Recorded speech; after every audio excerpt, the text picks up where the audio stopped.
Welcome to Overtime, brought to you by KingsCast at www.kingscast.net. I'm Keith Cornwell. And I'm Chris Kalazewski.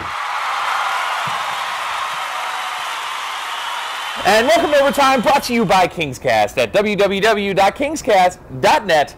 I'm Keith Cornwell. And I'm Chris Kalazewski. That was my brother, by the way. Here we are. The Kings are now 8-0 at home, an amazing team that I'm really pleased with. It is episode 78 entitled Quicks Island.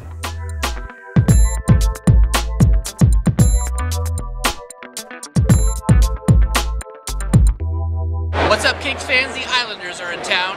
Kings are going for history tonight, trying to win 8 in a row and to start the season perfect at home.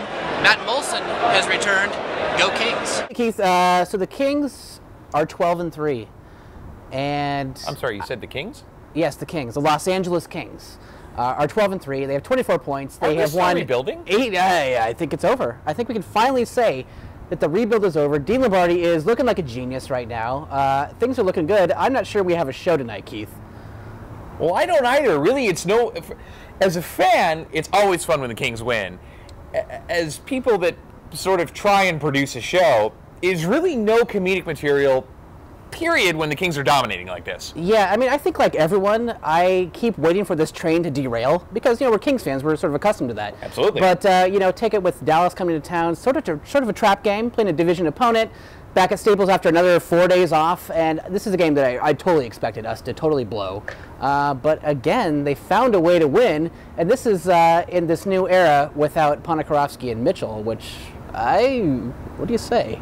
Well, yeah, Ponikarovsky is out for 4 weeks. Mitchell's out 4 to 6 weeks with a wrist fracture, and you're losing 2 people on the penalty kill, one of the best defensemen, stay-at-homes on the team, and we're still winning. Drew Doughty goes out. We're figuring out a way to win. Ponikarovsky and Mitchell come out. We're figuring out a way to win. This team is so cohesive and has so much talent that they can afford to lose a few key players. Unless Kopitar goes down. That'd be bad. What's going on, Kings fans? End of the first. Kings are up 2-1. 2 very quick goals by Andrei Kopitar. Kings will get out there. Islanders aren't shutting them down too much. I like our chances. We are going to win this. I'm saying 6-3 Kings with a hat trick for Matt Molson. It was a historic night at Staples Center. Obviously, we're 8-0 at Staples Center, which is it's kind of funny. I mean, 8-0. Suddenly, Staples Center is not just your corporate sort of conference center anymore. It is an actual hard place to play. Staples Center is a hard place to play. It's hard saying that when thinking about the Kings. The Lakers, sure. Lakers, yeah. You think not so much the Clippers, but the Los Angeles Kings. Yes, Staples Center is becoming a very difficult place to play because the Kings come, and they are absolutely on. Tonight, coming to the game against the New York Islanders. New York Islanders have not been very good this season. Nobody really expected them to be. They play a sort of trap game, which keeps the opponents limited on shots and on goals. And the Kings figured out a way to let it up. Yeah, again, with a goal to Justin Williams, again, scored his 8th. So Keith, if you would have told me that after 15 games that Williams and Brown would lead the team in goals, I would say you're crazy.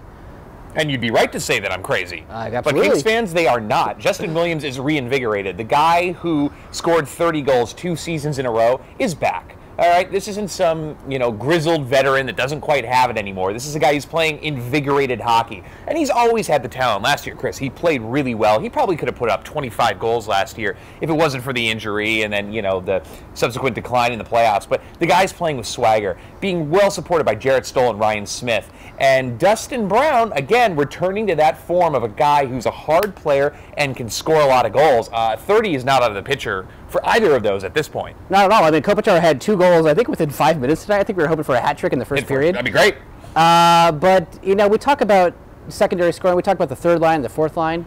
They're obviously not scoring, but they're handling their roles just perfectly. This team is playing winning on an awesome, I think we could say. They are winning an awesome. Like you said previously, the second line last year did not produce really anything.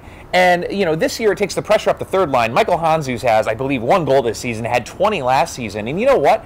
He's still playing great defensively. The third line is a fantastic line that we're putting up against, the other team's top pairings and still getting the job done. So we're getting people chipping in. The fourth line no longer looks like a bunch of throw-ins that really should be playing in the ECHL. Kyle Clifford is starting to come into his own in the NHL, slowly but surely on that fourth line. Trevor Lewis wasn't totally out of place tonight. And Kevin Westgarth. Let's talk about Kevin Westgarth. Yeah, let's talk about that. Justin Williams was the team's enforcer coming into tonight with one fighting major. Kevin Westgarth came in and dropped the gloves twice. Hey, awesome, finally. You know, he was anxious, and we talked to him at Tippecanoe in some of the portions that you could actually hear. Which were very few. Yes, were very few. But he did. He dropped the gloves twice tonight, and I think it was a win on the first one, a draw the second. But whatever. The guy was out there fighting and filling in his fourth line role, so every line is playing well. The third line, yeah, they're not scoring, but you know they're holding their own defensively, and they're handling the energy, and they're just what do you say? You say good job. What's up, Kings fans? The second period is over, and it was kind of a snoozer. But Justin Williams, Justin Williams for Rocket Richard Trophy, scored his 8th goal. Kings are up 3-1. I'm saying they finish this one off. Kopitar with a hat trick. 4-1 Kings. Let's get back to Kevin Westgarth, and I gotta say, the difference between him and Rytis Ivanons is that Rytis Ivanons just looked mean. Well, Kevin Westgarth is mean, and he's got this swagger, and you can see how much fun he's having out there. And plus, that hair, that mane is just absolutely gorgeous and thick. Yeah, what did Smith call it in the interview that was lost? I think he said it was a one-flow weave or something like that. It's fantastic for his role. You have to have a haircut like that. So the Kings win 5-1. They are a perfect 8-0 at home. Jonathan Quick is 10-1.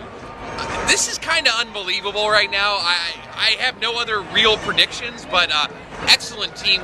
Goals by everybody on the team. I love the Kings. All right, so Kings fans, my brother goes to USC, the University of Southern California, and we present to you tonight a rare glimpse into the USC life, what it's really like. So we present to you the top 5 reasons Kings hockey is better than Trojans football. Check it out.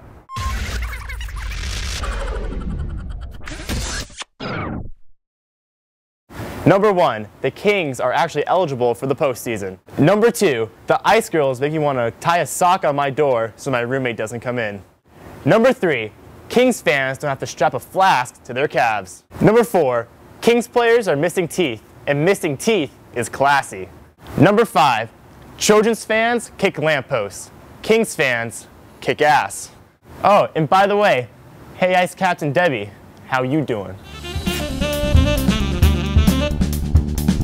This start of 8-0 at Staples Center. We are a perfect 8-0 is the best start in Los Angeles Kings history. Now, last year we set a lot of records. Jonathan Quick now 10-1. I got to mention that. Somebody on Twitter said that he was a mediocre goaltender and the Kings would never win a cup with Quick. They said that recently?